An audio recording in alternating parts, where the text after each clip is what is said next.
paz do Senhor Jesus.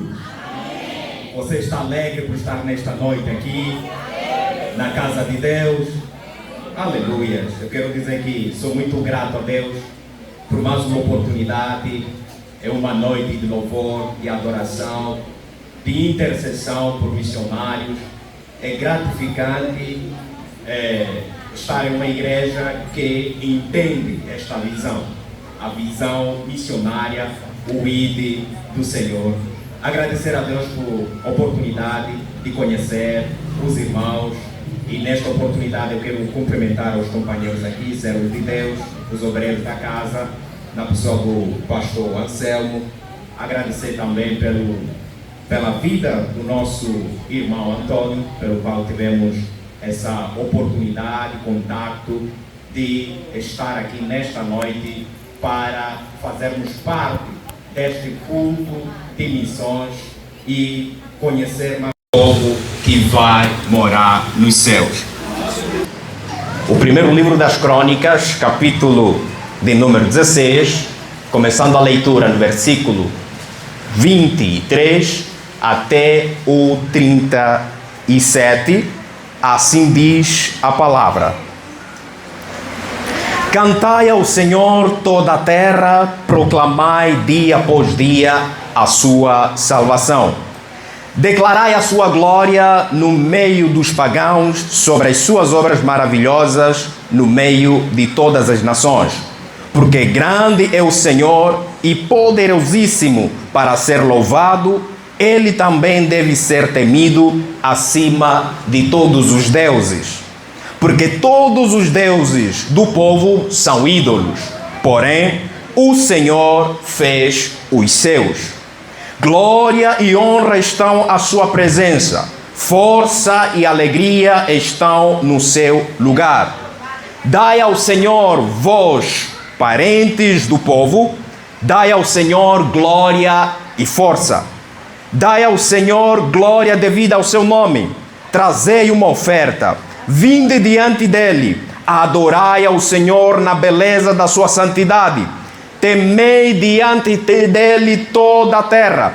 O mundo se acha firmado, de modo que não será movido. Que os céus se alegrem, e que a terra se regozije, e que os homens digam no meio das nações: o Senhor reina. Que ruja o mar e a sua plenitude, que os campos se regozijem e tudo o que neles há. Então as árvores dos bosques cantarão diante da presença do Senhor, porque Ele vem julgar a terra. Dai graças ao Senhor, porque Ele é bom, pois a sua misericórdia dura para sempre. E dizei: salva-nos, ó Deus da nossa salvação, e ajuda-nos, e nos livra dos pagãos, para que possamos dar graças ao teu santo nome e glória ao teu louvor. Bendito seja o Senhor Deus de Israel para sempre e sempre. E todo o povo disse amém e louvou ao Senhor. Assim ele deixou ali, diante da arca do pacto do Senhor, Asaf e seus irmãos, para ministrarem continuamente diante da arca, como exigia a tarefa de cada dia. Louvado seja Deus. Então, meus irmãos, nós aqui acabamos de ler um texto.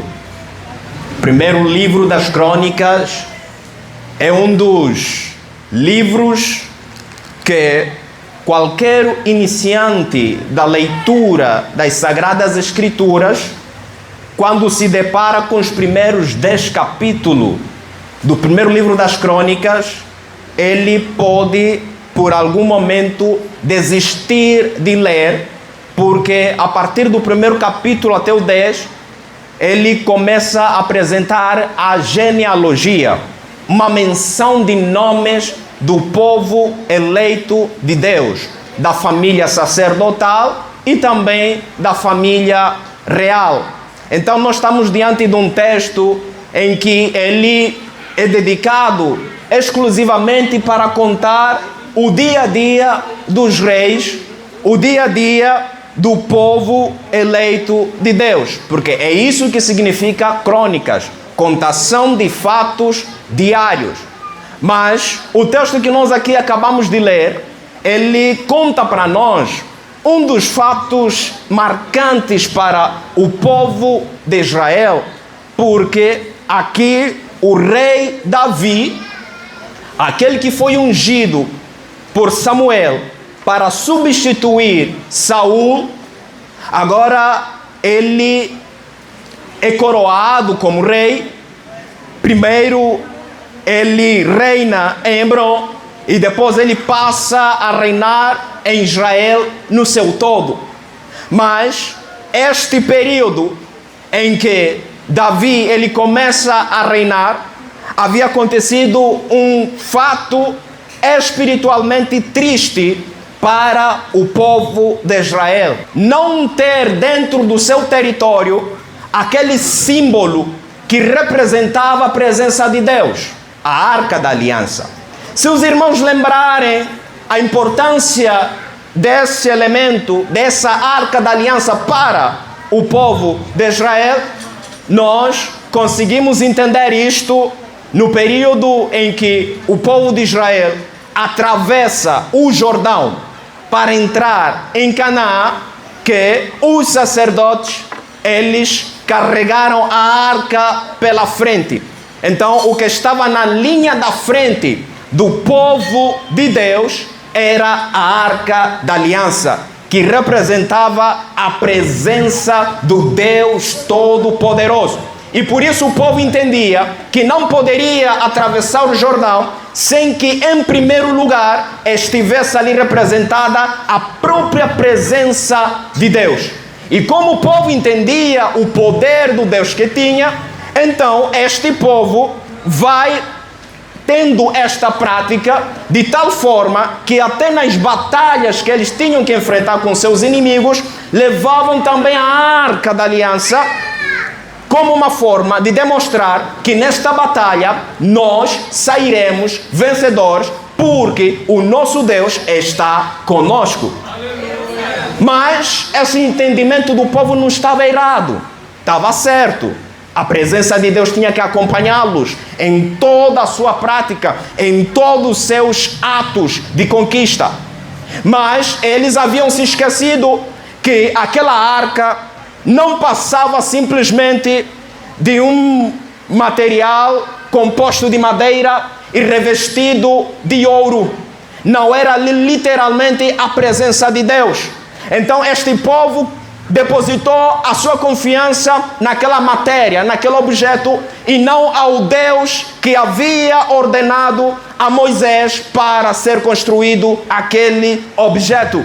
De tal forma que o povo, ainda sendo desobediente ao Deus da Arca da Aliança, ele, da mesma forma, decide levar a arca para o combate. E é daí aonde o povo vai fracassar, vai perder este grande símbolo do povo de Deus, a Arca da Aliança. E quando Davi, ele agora entende que o seu chamado para reinar em Israel não era simplesmente um chamado para ele ser o homem mais importante do reino, não era simplesmente para ele dar ordens administrativas, dar ordens de guerra, mas era um chamado de Deus na vida dele. E é daí onde nós paramos para entender que todos nós, independentemente do setor, da área aonde Deus tem nos dado habilidades para estar, existe um chamado de Deus ainda na sua profissão. Então, o povo de Israel, ele foi separado dentre os outros para ser um povo representante de Deus, para ser um povo que iria atrair os outros povos para Deus. Então, se o povo de Israel foi levantado como uma referência, ele tinha que ser referência em todos os aspectos. Em todos os aspectos, eles tinham que refletir a glória de Deus. E isso não está distante da minha vocação, da sua chamada, para todo aquele quanto foi chamado, convocado por Deus para ser uma referência, para ser uma representação da glória de Deus. Então Davi, por ter entendido isto, que ele não poderia reinar sem que o reino estivesse completo, e hoje, lembrando os irmãos, como bem sabem, que é um culto de missões, eu quero já então entrar nesse aspecto, chamando a atenção dos irmãos, que também não tem como a igreja exercer a sua grande missão sem primeiro entender que é necessário que a presença de Deus esteja presente. Assim como Davi entendeu que será impossível eu reinar, ainda que eu seja um guerreiro valente, um guerreiro levantado por Deus, mas existe a necessidade da Arca da Aliança estar no meio do povo. Porque também a Arca da Aliança, neste contexto, ela iria também simbolizar ou colocar um selo da união do próprio povo de Israel. Porque, lembrando que Davi, ele não começa reinando em todas as tribos de Israel. As outras aceitaram o reinado de Davi mais tarde. Então, com a presença da Arca da Aliança, se todo o povo se entendia como um povo levantado, um povo resgatado, que foi tirado do Egito, da terra da escravidão, para a liberdade, e esse Deus que havia feito tudo isso é aquele, senão que estava ali representado pela Arca da Aliança, então todos estariam unidos no mesmo propósito. E aí já dá para entender qual um dos primeiros princípios que nós entendemos neste propósito da vocação, de chamada que nós temos para exercer, que a presença de Deus, ela tem o seu poder de nos tornar unidos para o mesmo propósito.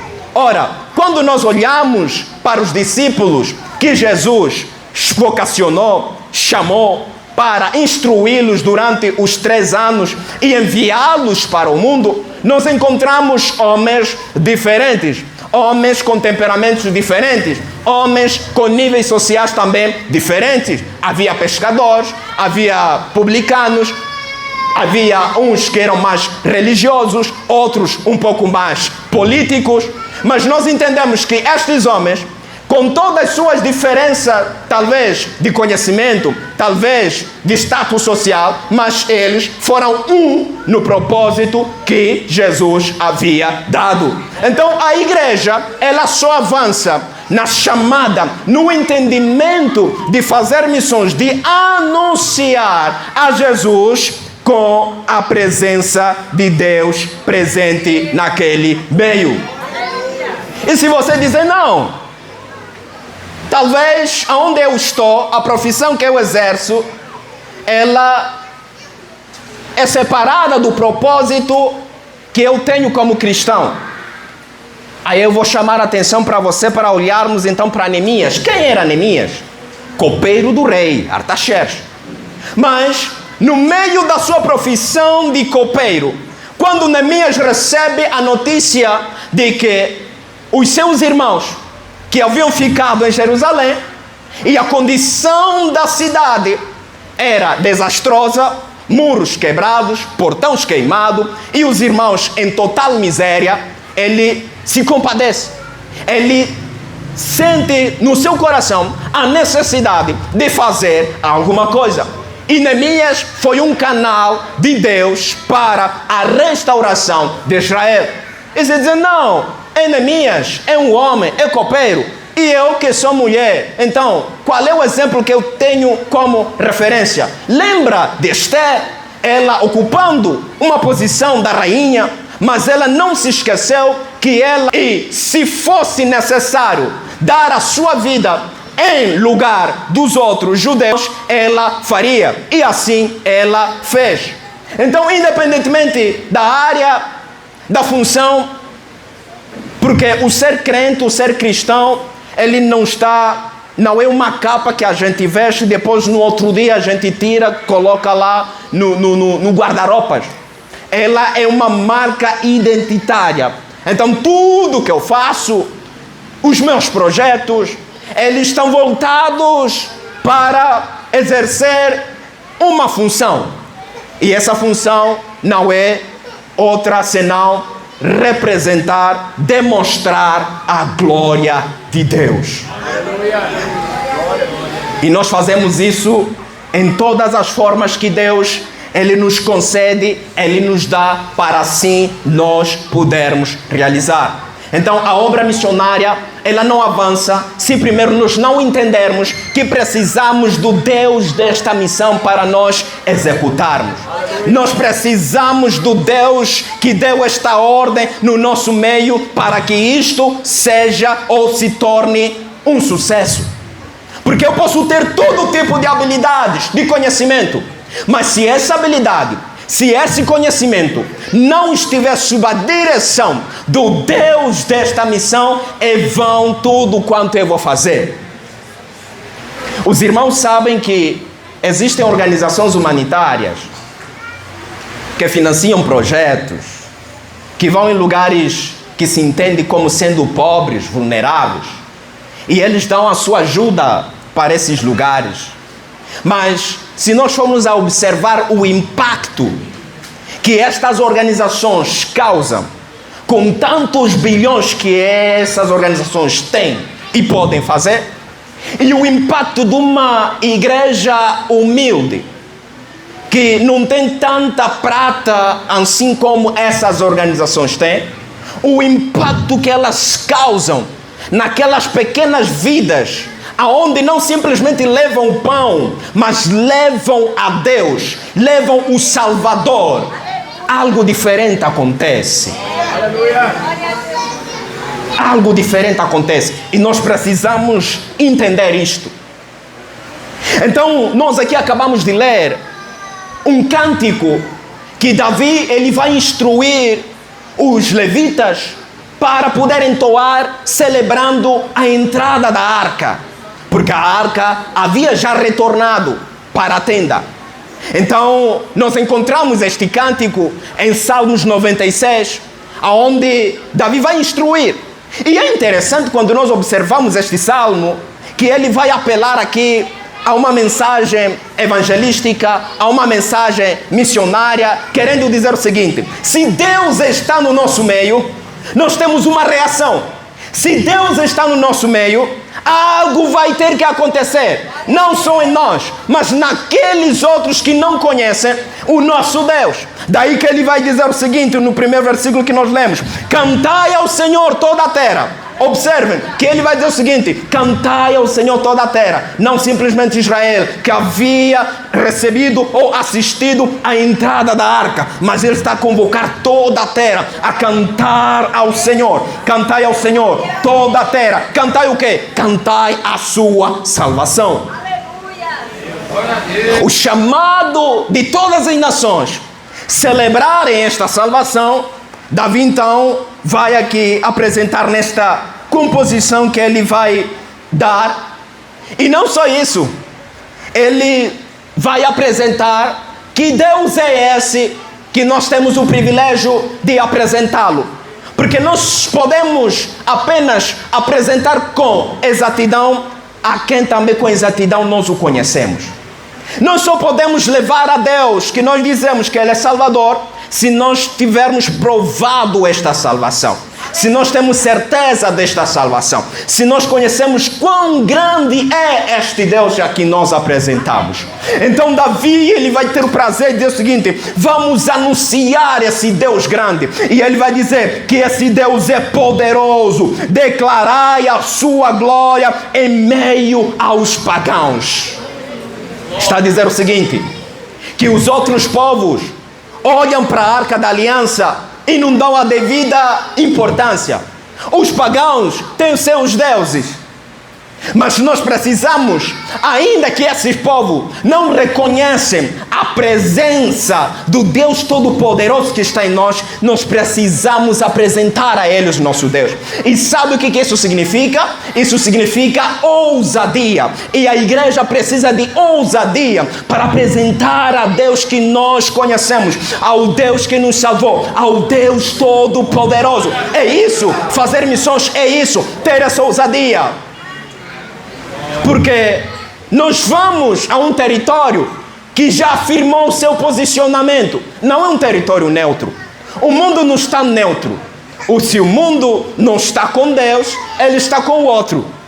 Ele é governado pelo diabo. Então, o mundo ele já tem a sua posição definida. Então, quando nós nos levantamos para este mundo, para pregar o Evangelho, para falar com uma vida que não está com Jesus, você tem que ir com total certeza que esta pessoa dá crédito ou esta pessoa crê em algo que não é o Deus poderoso. Então, se ela não crê em Jesus, que é a única fonte de salvação, eu preciso apresentar esta fonte de salvação para esta pessoa. Mas em meio a isso, existe um desafio. E o desafio que Davi ele vai apresentar aqui, no versículo de número 26, ele vai dizer o seguinte: porque todos os deuses do povo são ídolos, porém o Senhor fez os seus. Então Davi está entrando num campo com convicção de quem é o Deus que está com ele e com quem ele vai se deparar. Ele está a ir no campo de batalha, ele está a cantar, dizendo o seguinte: que os deuses que vocês proclamam, eles, na verdade, não são deuses. Assim como Paulo ele vai dizer que eles, por natureza, não são deuses. Podem até receber o título de Deus, mas eles, por natureza, não são Deus. E se eles não são Deus, então nós vamos com toda essa convicção para nós fazermos conhecido ao Deus que nós temos certeza que Ele é o Deus criador de todas as coisas. E uma das coisas que este cântico vai apelar é de anunciar as maravilhas de Deus. Todas as maravilhas de Deus. E nós bem sabemos que o nosso Deus, Ele não simplesmente é um Deus que nós podemos olhar para trás as maravilhas que Ele fez, mas Ele é um Deus que podemos olhar agora as maravilhas que Ele está fazendo. É um Deus que nós podemos olhar para o futuro e das maravilhas que já estão preparadas. Talvez uma das grandes maravilhas que o povo de Israel poderia anunciar era o fato de Israel ter se tornado uma nação. Era o fato de Israel ter sido tirado da escravidão do Egito para a terra que aos seus pais haviam sido prometido. E para a igreja, qual é a grande maravilha? Que nós proclamamos com ousadia, que nós proclamamos com vontade, para dizer: esta é a grande obra maravilhosa que o Senhor fez. A grande obra maravilhosa que o Senhor fez foi aquela que está descrita ali em João, capítulo 3, o versículo de número 16, quando diz que Deus amou o mundo de tal maneira que deu o seu Filho unigênito, para que todo aquele que nele crê não pereça, mas tenha a vida eterna. Esta é a grande obra maravilhosa que o mundo precisa conhecer. É a grande obra maravilhosa que não sofre pelo tempo. Em todos os tempos ela continua sendo uma obra maravilhosa. Talvez você já conheceu as grandes obras maravilhosas deste mundo, mas perceba que enquanto a tecnologia vai avançando, a sua beleza, o seu fato de ser maravilhoso vai passando. Então vai aparecendo outras maravilhas, vai aparecendo outras novidades. Mas eu quero dizer para você que a grande obra maravilhosa que nós temos e precisamos anunciar, ela não perece, ela não desfalece, ela continua tendo o mesmo poder, a mesma autoridade. O mesmo Deus que chamou Pedro, que chamou João, o mesmo Pedro, o mesmo Deus que mais tarde se revela a Paulo, é o mesmo Deus que vocaciona nós. É o mesmo Deus que fala com a igreja hoje. É o mesmo Deus que fala o coração da igreja para ela não se esquecer do grande ide, da grande mensagem. É o mesmo Deus. Então nós conseguimos aqui entender isto. O que o Senhor, Ele quer de nós. E é impossível nós fazermos isso se a presença dEle não estiver no nosso meio. E outro fato interessante é que este cântico, Davi, ele vai apresentar algumas verdades absolutas. Quer dizer, aquelas verdades que não podem sofrer alteração. Verdades que são e são porque são. Não existe uma outra possibilidade, não existe uma outra resposta para essas verdades. E a mensagem do Evangelho, ela também carrega algumas verdades absolutas que não podem ser mudadas pela época, mudadas pelo tempo. E isto vem sendo um dos desafios da obra missionária nos nossos tempos. Se os irmãos pararem e olharem as discussões que tem havido sobre a questão da contextualização da Bíblia, a contextualização de alguns assuntos bíblicos, que na verdade eles não sofrem questões temporais. E quando é para pregar o Evangelho, dizer que Jesus é o único caminho para a salvação, esta é uma mensagem absoluta. Quer dizer, se não for por Jesus, não tem outro meio. Se não for por Jesus, não tem como. E nós estamos em uma época, em um período de tempo, em que falar verdades absolutas, elas ferem. Falar verdades absolutas, elas parecem ser deselegante em algum momento. Falar de verdades absolutas, parece que você está sendo um intolerante à religião. Falar de verdades absolutas, parece que você está a negar o pluralismo religioso. Mas nós carregamos dessas verdades absolutas para apresentar a Deus.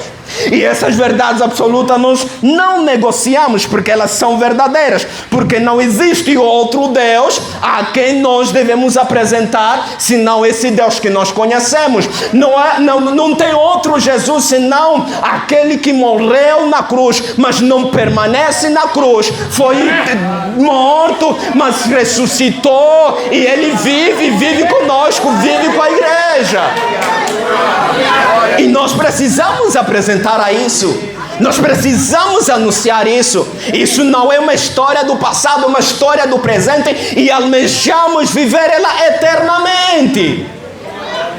Então os irmãos conseguem perceber o nível de responsabilidade do conteúdo que nós temos para apresentar, da mensagem que nós temos para levar. Então a igreja é convocada para isso. A igreja é chamada para testemunhar. E nós vimos aqui o versículo de número 35 que diz: e dizei, salva-nos, ó Deus, da nossa salvação, e ajunta-nos e nos livra dos pagãos, para que possamos dar graças ao teu santo nome. Glória em teu louvor. E o mundo só pode dar glórias e louvor a Deus se este mundo conhecer. E uma das formas deste mundo conhecer é através de nós. É através de mim, é através de você. Quando você se coloca na disposição de ser esse instrumento de Deus nesta geração, na sua casa, no seu trabalho, para que este Deus seja conhecido e seja manifestado. E eu volto novamente. Existe a necessidade da presença de Deus estar presente. Porque quando a arca ela foi trazida novamente para Jerusalém, um fato interessante acontece. é que os levitas, os sacerdotes, eles não tinham como servir. Eles, por muito tempo, enquanto a arca não estava no meio deles, eles não tinham serviço. Eles não tinham trabalho. Mas agora, quando a arca volta, o que Davi ele vai fazer? Ele vai criar turnos. Ele vai criar turnos, separando os levitas para adoração.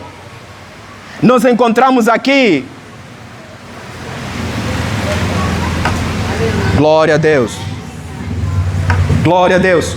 Nós encontramos aqui a presença de Deus restaurando o ministério.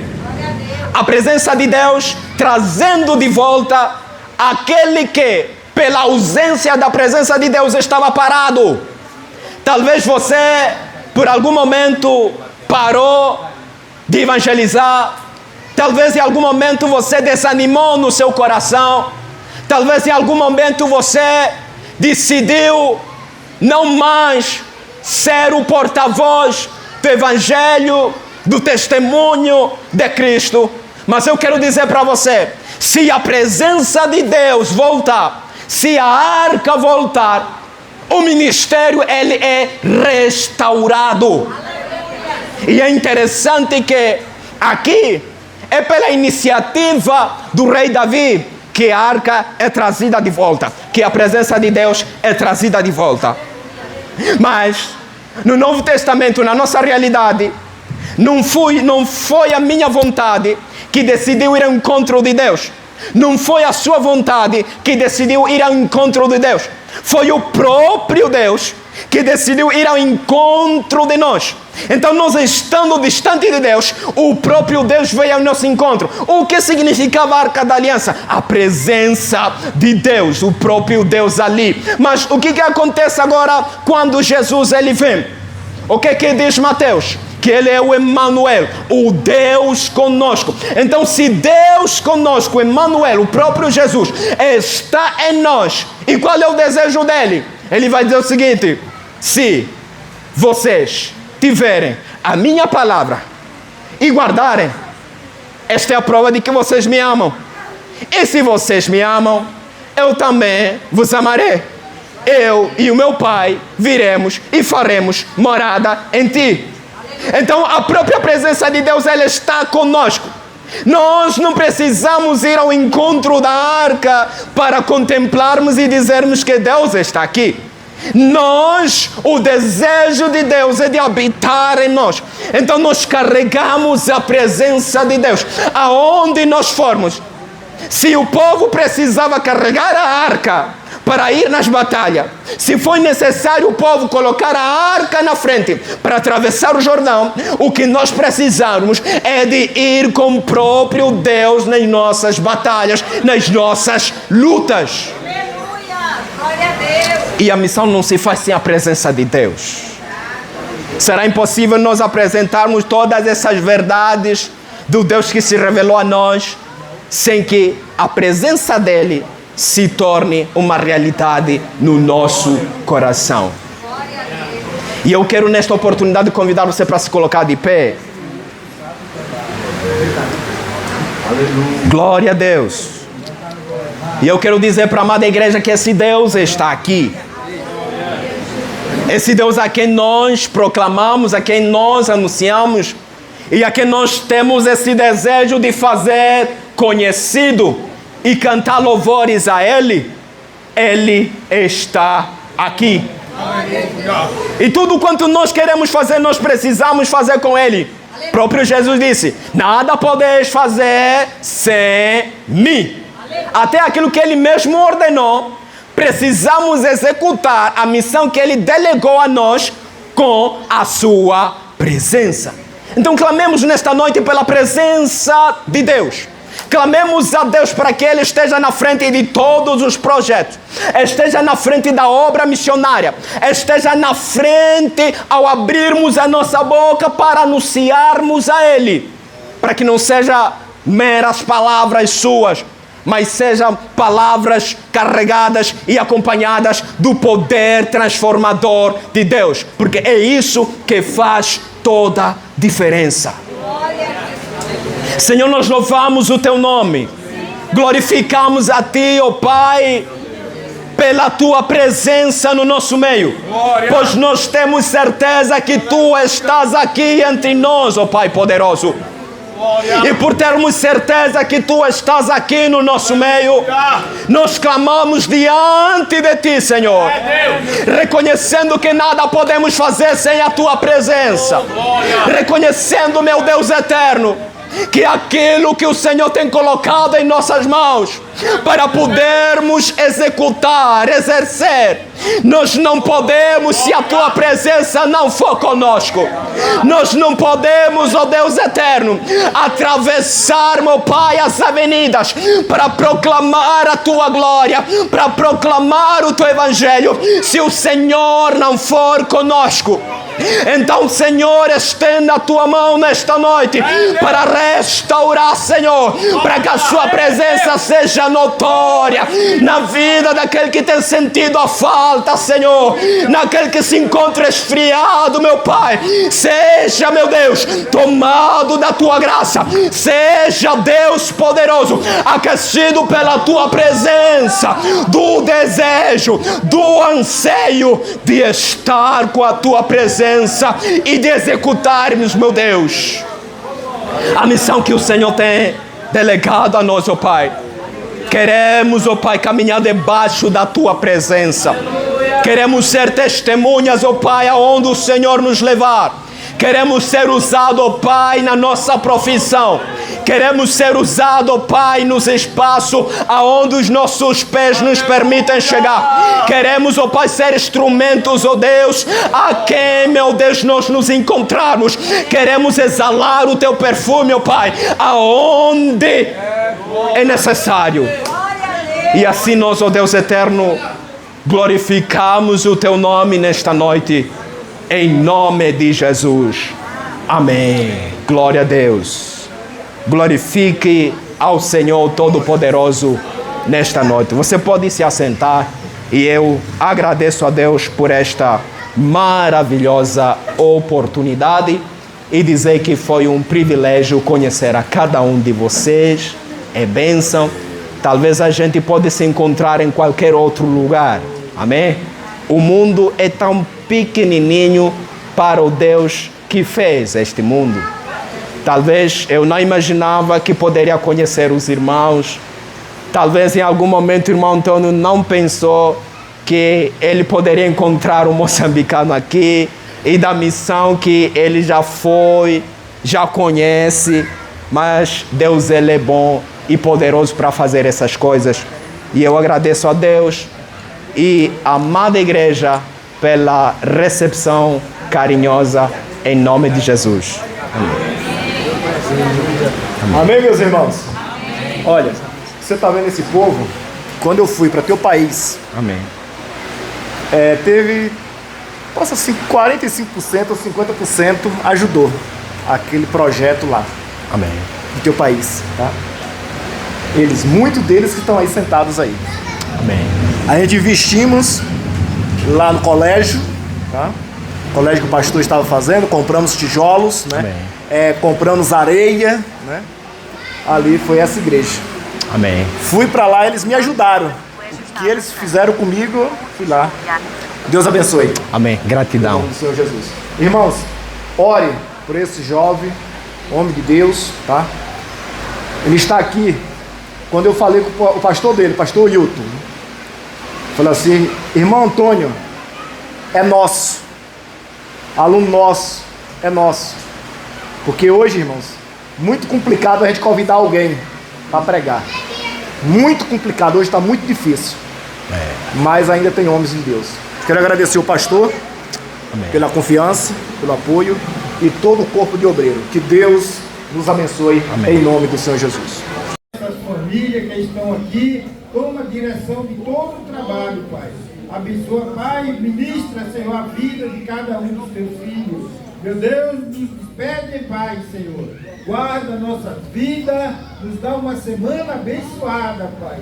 Guarda, Senhor, a cada um e leva para o seu lar, em nome de Jesus. Que a graça do nosso Senhor e Salvador Jesus Cristo, o grande amor de Deus nosso Pai, as doces consolações do Espírito Santo do Senhor, esteja sobre vós e outros, que todos digam...